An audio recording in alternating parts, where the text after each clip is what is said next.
ஞாயிற்றுக்கிழமை காலையில் 6:30 மணிக்கு சில்லி சிக்கன் 65 ஏன் எடுக்கிறோம், எதுக்கு எடுக்கிறோம், இப்போ நம்ம போயிட்டுருக்கிற தொப்பையை குறைக்கிற பாதையில் இது எப்படி பயன்பட போகுது, நம்மளை மாதிரி நடுத்தர வர்க்கங்கள் ஏழைகள் எல்லாம் இதில் வச்சு எப்படி வந்து புரத தேவைகளை ஈடுகட்டி கொள்ளலாம் எல்லாம் தெளிவாக பார்க்க போகிறீங்க. கவனமாக பாருங்கள். நேற்று விரதம், அதாவது வெள்ளிக்கிழமை நைட்டு நம்ம ராகி புட்டு மாவு சாப்பிட்டதுங்க.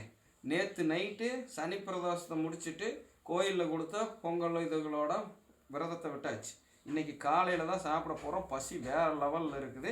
இப்போ நம்ம தேர்ந்தெடுத்துருக்கிறது பிராய்லர் கோழி, சரிங்களா? அதோடைய சதைப்பகுதி மட்டும் எல்லாம் தெளிவாக வந்து போட்டு வேகிறப்ப பேசுகிறேன். அதுக்கு முன்னாடி எல்லாம் கலக்கிக்கலாம் நம்ம, சரிங்களா?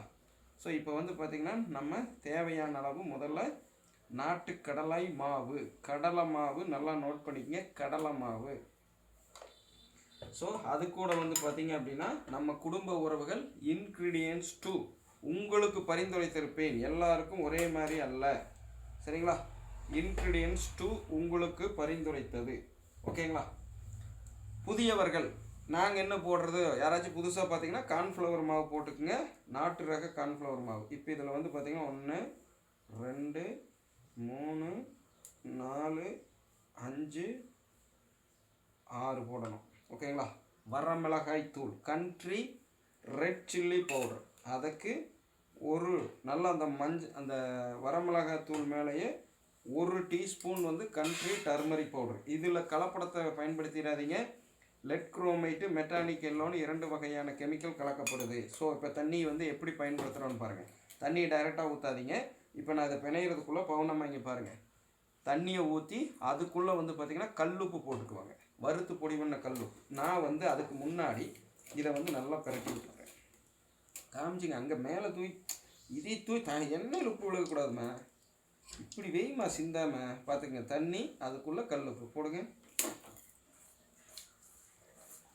இப்போது நான் வந்து பார்த்திங்கன்னா அந்த ஈரப்பதமாக இருக்கு இல்லைங்களா, அதுலேயே ஃபுல்லாக என்ன பண்ணியிருக்கேன், உங்களுக்கு ஊறாத்தி பிரட்டி விட்டுட்டேன், சரிங்களா? இப்போ இதுக்கு மேலே அந்த உப்பு கரைசல், ஓகேங்களா? ஏற்கனவே அதை வந்து பார்த்திங்கன்னா கல்லுப்பு மஞ்சப்பொடி போட்டு கழுவி எடுத்துருக்குறோம். இந்த கறி பீஸு வெட்டி மீறி போனால் ஒரு 1/2 மணி நேரம் கூட இருக்காது. கண்ணு முன்னாடி வெட்டினது ஊற்றுங்க, ஊற்றிடுங்க ப்ரோ, நீ 10வது கிடையாது. கண்ணு முன்னாடி வெட்டி எடுத்துகிட்டு வந்ததுங்க. கடை பக்கத்தில் தான், கரெக்டாக நம்ம போய் வெட்டி வாங்கிட்டு வந்து 1/2 மணி நேரம் கூட இருக்காது, சரிங்களா? அதுக்குள்ளே நம்ம பயன்படுத்துகிறோம் பாதி, ஓகேங்களா? இவ்வளோதாங்க, பேஸ்ட்டு தயாரித்தாச்சு. இப்போ அடுத்தது உள்ளே தூக்கி போட போகிறோம், அவ்வளோதான். எடுத்து பயன்படுத்த போகிறோம். பவுன் ஃபுட்ஸின் பாரம்பரிய முறையிலான ஃபாஸ்ட்டு ஃபுட்டுகள். இப்போ அது வேகவே ஏன் காலையில் எடுக்கிறோம், நேரமே எடுக்கிறோம்.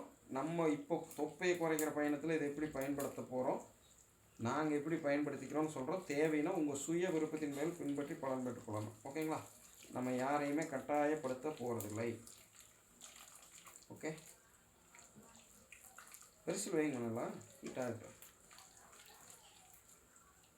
பாருங்கள், எல்லா கறி மேலேயும் அப்படியே வந்து ஒரு போண்டா இது மாதிரி பண்ணுறலைங்க. அதுக்காக ரொம்ப கெட்டியாக இருக்கக்கூடாது. சிம்மில் வைங்க. இப்போ மாற்றுங்க சிம்முக்கு. இப்போ நம்ம போடலாங்களா பீஸு, நல்லா வெந்துருச்சு. 1 2 3 4 5 6 7 8 9 10 11, ஓகே? ஸோ ஒரு இடத்துல எடுக்கிற வரைக்கும் உங்களுக்கு முன்னாடி தெளிவாக நம்ம மற்றதெல்லாம் பேசுவோம்.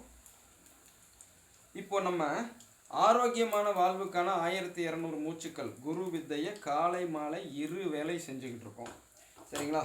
அப்போ வந்து பார்த்திங்கன்னா வேறு லெவலில் வேர்க்கும். நீங்களே பார்த்துருப்பீங்க, காணொலியில் உங்களுக்கு நான் காண்பிச்சிருப்பேன். ஸோ அந்த அளவுக்கு தொடர்ச்சியாக நம்ம வேர்க்க வச்சு தொப்பை கரைஞ்சிக்கிட்டே இருக்குது. ஒரு விதத்தில் நல்ல விஷயந்தான். ஆனால் மடமடன்னு நம்ம அந்த அளவுக்கு கரைக்கிறப்பவும் தொடர்ந்து வந்து பார்த்திங்க அப்படின்னா சாதாரணமாக நம்ம வெறும் ஃபைபரு கொஞ்சமாக குளுக்கோஸு அப்படியே எடுத்துக்கிட்டு இருந்தோம்னா அதுவும் பிரச்சனை பண்ணிடும். ஸோ நம்ம என்ன பண்ணணும்னு கேட்டிங்கன்னா, புரதமும் இடையில் எடுக்கணும். கொழுப்பு கரைய தான் சொல்கிறேன். கூட நம்ம சொல்கிற மாதிரி நல்ல கொழுப்பையும் உள்ளே கொடுத்துட்டே இருக்கணும். இப்போ வந்து பார்த்திங்கன்னா இந்த மாதிரி டயத்தில் பயன்படுத்தக்கூடியது என்ன எண்ணெயாக இருக்கணுங்க, மரச்செக்கு நல்லெண்ணெயாக இருக்கணும், இல்லைன்னா கடலெண்ணெயாக இருக்கணும். அப்படி இல்லைன்னா தேங்காய் எண்ணெய்க்கு வரணும். சிக்கனை தேங்காய் எண்ணெயில் தயவு செஞ்சு பொரிக்காதீங்க. நம்ம உங்களுக்கு சொல்கிறது வேறு லெவலில் சூடு செய்யும். தேங்காய் எண்ணெயும் சூடு, சிக்கனும் சூடு, வச்சு செஞ்சிடும்.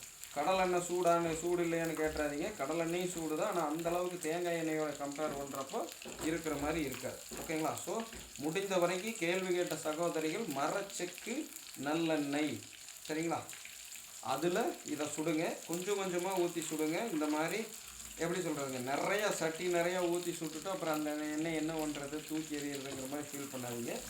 கொஞ்சம் கொஞ்சமாக ஊற்றி சுடுங்க. இப்போது நம்மளுக்கு தேவையான ப்ரோட்டீன் இதிலிருந்து நம்ம ஏன் எடுத்துக்கிறோம்? மற்றது வெஜ்ஜிலெலாம் ஊற வச்சு கொண்டக்கடலை சாப்பிட்றீங்க, முளைக்கட்டின பாசிப்பயிரை சாப்பிட்றீங்க, ஊற வச்ச பட்டாணியை சாப்பிட்றீங்க, ஊற வச்ச நிலக்கடலையை சாப்பிட்றீங்க. அப்புறம் எதுக்கு இது? நல்லா புரிஞ்சுங்க. நம்ம உடம்புக்கு வந்து எதிர்ப்பு சக்தியை உருவாக்கணும் அப்படின்னா, நோய் எதிர்ப்பு சக்தி தான் சொல்கிறேன், சரிங்களா? அப்போ நம்ம வந்து பார்த்திங்கன்னா உள்ளுக்குள்ளே அமினோ ஆசிட் இருக்கணும் அப்படிங்கிறாங்க. அந்த அமினோ ஆசிட்டை உடம்பு எப்படி உற்பத்தி பண்ணிக்கும் அப்படின்னு கேட்டிங்கன்னா புரதத்தில் இருந்து தான்.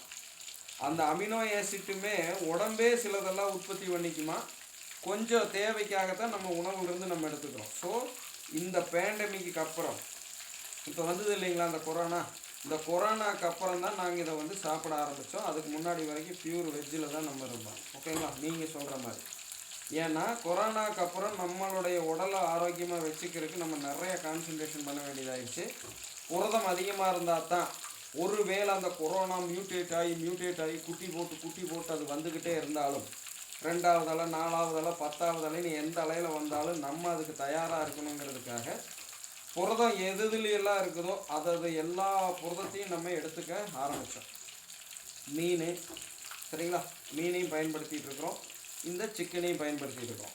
அதே நேரம் நம்மளை மாதிரி நடுத்தர வர்க்கங்கள், சிம்பிள் வைங்கம்மா, நம்மளை மாதிரி நடுத்தர வர்க்கங்களுக்கு அஃபோர்டபுள் ப்ரைஸில் இருக்கணும் இல்லைங்களா? நம்மளால் வந்து பார்த்திங்கன்னா ஒரு மாதத்தில் ஒரு நாள் சாப்பிட்டு பிரயோஜனம் இல்லை, வாரம் எடுத்துக்கிட்டோம்னா கரெக்டாக இருக்கும். ஆனால் அதே நேரம் வந்து பார்த்திங்கன்னா காசு அதிகமாக இருந்ததுன்னா குடும்ப கும்பகோணம் போயிடும். ஸோ நம்ம என்ன பண்ணுறோன்னா காசும் கரெக்டாக இருக்கணும், அதே நேரம் வந்து பார்த்திங்கன்னா நம்மளுக்கு ஓரளவுக்கு சக்தியானதாக இருக்கணும், குறைந்த செலவில் நிறைந்த சத்துக்கள் இருக்கிற மாதிரி பண்ணணும். அப்படின்னா இப்போது இதை நம்ம எடுத்துக்கலாங்க. அதுக்காகத்தான் இந்த பிராய்லர் கோழியை நாங்கள் பயன்படுத்துகிறோம். நீங்கள் வேணும்னா பிராய்லர் கோழியை பயன்படுத்தினா இப்படி பயன்படுத்திக்கலாம். இப்போது நம்ம போட்டிருக்கிறதோடைய பக்குவம் பார்த்துங்க. வெள்ளை உள்ளெல்லாம் எப்படி இருக்குதுன்னு பாருங்கள். மேல் சைடு போட்ட நம்ம நேச்சுரலாக சேர்த்துன கலர் மேல் சைடு மட்டும்தான் இருக்குது, உள் சைடு போயிருக்காது. சரிங்களா?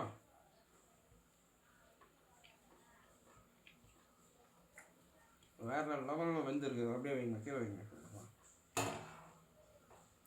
பக்குவமாக வேக வச்சு எடுத்தாச்சு. நீங்கள் ஒரு வேளை சிந்தட்டிக் கலரை பயன்படுத்தினீங்கன்னா, நம்ம பயன்படுத்த வேண்டாங்கிறோம், அதை மீறி நீங்கள் பயன்படுத்தினாலும் இந்த மேலே மட்டும்தான் அந்த கலர் இருக்கணும், உள்ளுக்குள்ளே வரைக்கும் போகிற மாதிரி வச்சிடாதீங்க. நிறையா பேர் கலக்கி ஃப்ரிட்ஜில் வேறு தூக்கி வச்சுட்டு அதுக்கப்புறம் நான் 2 நாள் கழித்து ஒரு காலையில் செஞ்சு நைட்டு வரைக்கும் வச்சுருந்துன்னு வேணுங்கிறப்ப எடுத்து போட்டுக்கலான்னு பண்ணுறீங்க. அதில் எல்லாம் பாருங்கள் உள்ளே வரைக்கும் இறங்கிடும்.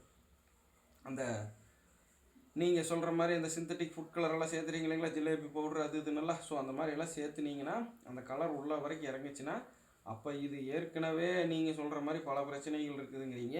அப்புறம் அந்த சிந்தட்டிக் ஃபுட் கலரை வேறு உள்ளே இறக்கி தின்னீங்கன்னா அது இன்னும் பல பிரச்சனைகள் உண்டு பண்ணிடும்.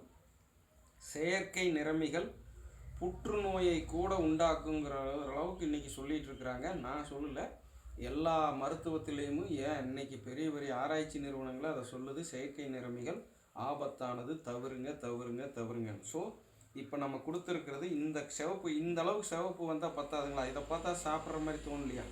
அந்த செயற்கை நிறமையை சேர்த்து தான் நம்ம சாப்பிட்ணுமா? நல்லா யோசிச்சு பாருங்கள். எல்லாமே நாட்டுறாங்க, எதுவுமே இதில் கலப்படம் இல்லை, அதாவது வேறு எதுவும் சேர்த்துல.